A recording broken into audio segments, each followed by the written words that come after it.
It is my great honor and pleasure to introduce, for those of you who don't know him, this is Mr. Denen. Producer, author, musician, ministry extraordinaire, one of the original founders of Fuse Student Ministries. Thank you for coming and celebrating tonight with us. You guys ready? You gonna introduce your band and whatnot? In a bit. Okay. Maybe. Cool. Very good. Take it away. You got everything, Ben? Making it right. Yeah, I think so. Am I stalling for you? Yeah, you're doing good. I'm doing good? I'm good. Should I keep stalling? I think Let's all, everybody in the room look at Ben awkwardly for a moment. Just own it. Okay. I think what Jason gave you one set warning to let you know that we're the loud ones, I think. But actually Crave's, we're old, so Crave's a little louder than us after us, but so yeah, you might want to use earplugs. You ready, Brian? All right, let's play some Christmas music.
It's kind of cold here. Why don't you get your hands up?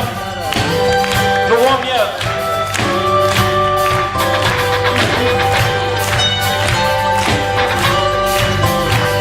Oh no, he's been in different days. I think one of them has active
Thank you very much. How you guys doing tonight?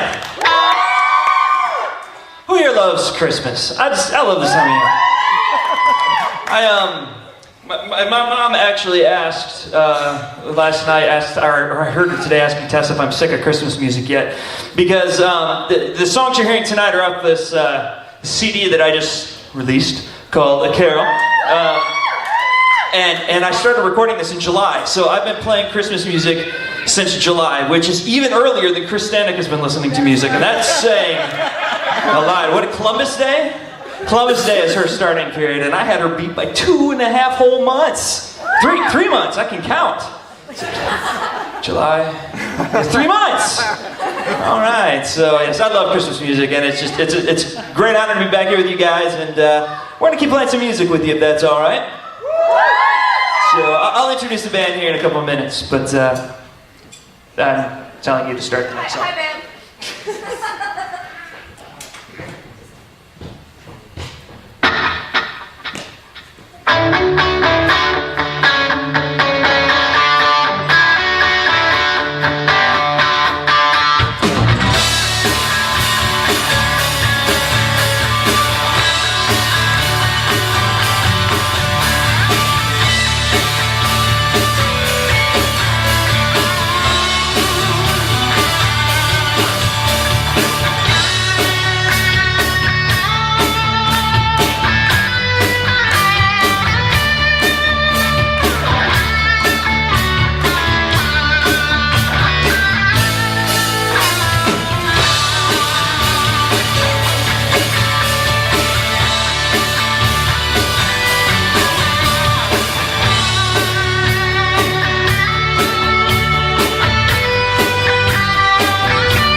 So, I think you guys okay if I introduce you?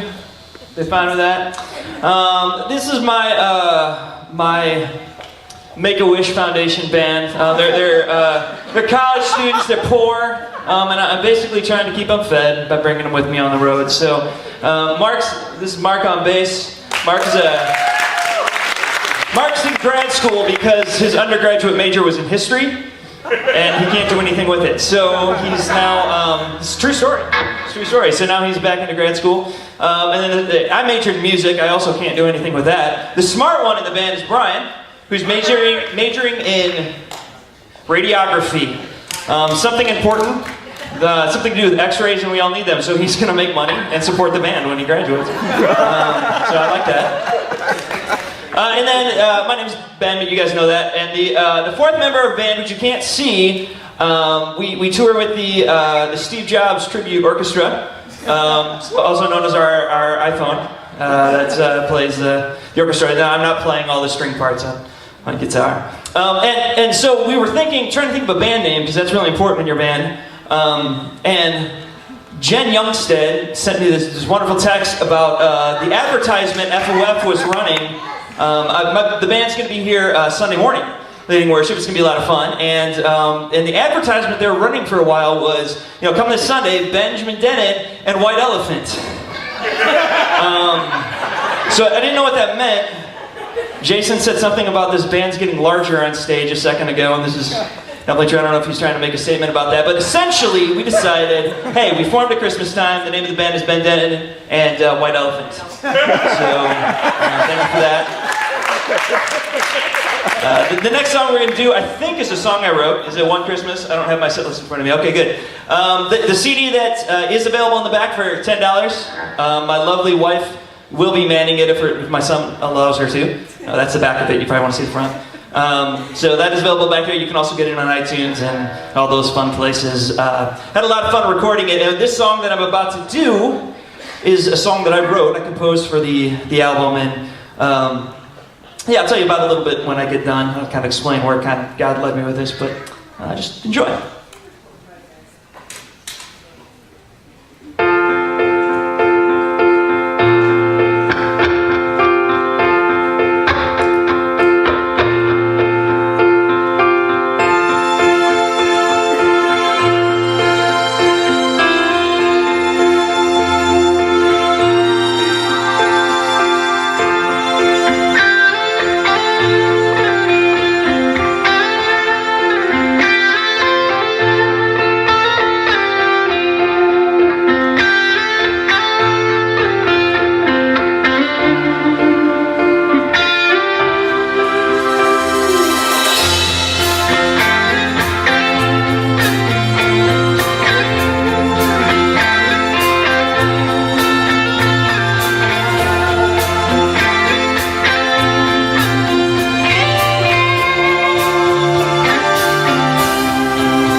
it's been a really cool experience. It took me I finished the album around the time that Christianic started listening to Christmas music, actually, a little later than that.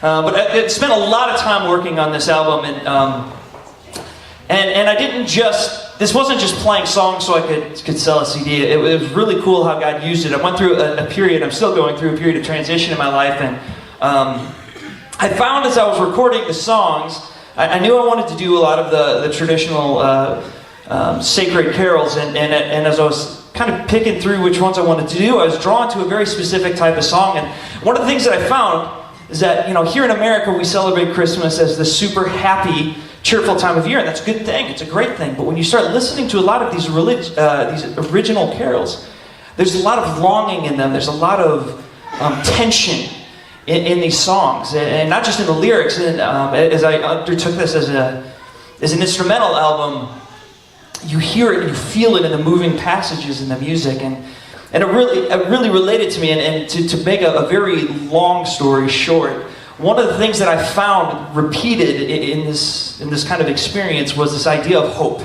That Christmas is full of hope, and these songs, even the ones that have a lot of darkness talked about and mentioned, and eerie moving passages, there's still this talk of hope. And that doesn't seem to line up with the Americanized version in consumeristic America. Our idea of hope is, I hope for something and I'm going to get it now. I hope for something I'm going to get it my way, thank you Burger King, and I'm going to get it now, thank you microwave. And so we've got this concept that things happen quickly.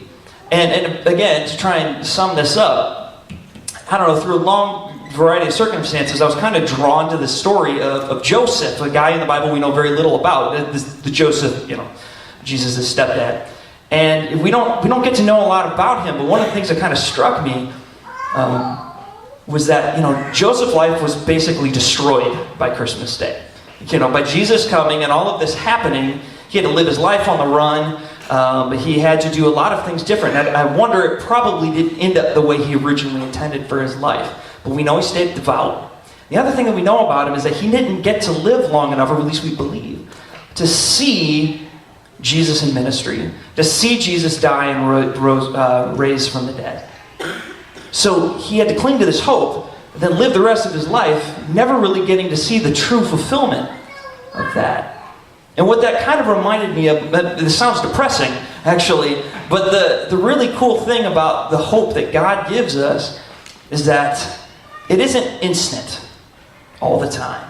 And as I was kind of wrestling through some of the stuff I was going through, I felt like I was losing hope because it wasn't happening. The good stuff I'm supposed to be hoping for was not coming true in my life. And I thought of the guys like Joseph and the people who lived and write to some of these songs, and we can still have hope. It doesn't mean we're going to get what we want right away.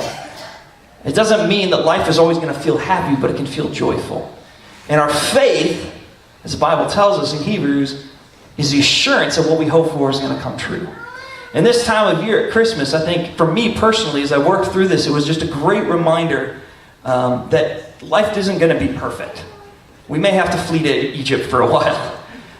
We may lose everything we thought we had built, but yet God is still there. He's still in control. His plan ultimately will happen, even if we don't see it in our time or even our lifetime. And that's kind of what Christmas has been for me this year. So I just want to share that with you. Thanks for giving me a chance.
guys are not going to get up here. Crave, they're pretty awesome. You guys, if you want to stay in touch with me, I don't live here anymore, which is really sad for me. But we live in Indiana. We have a Facebook page, Benjamin J. Denen is my Facebook page. You can visit my website, benjaminjdenen.com. You can visit our table in the back. We have CDs and all that fun stuff for you. So guys, it was great. Thanks for having me. Merry Christmas, I guess.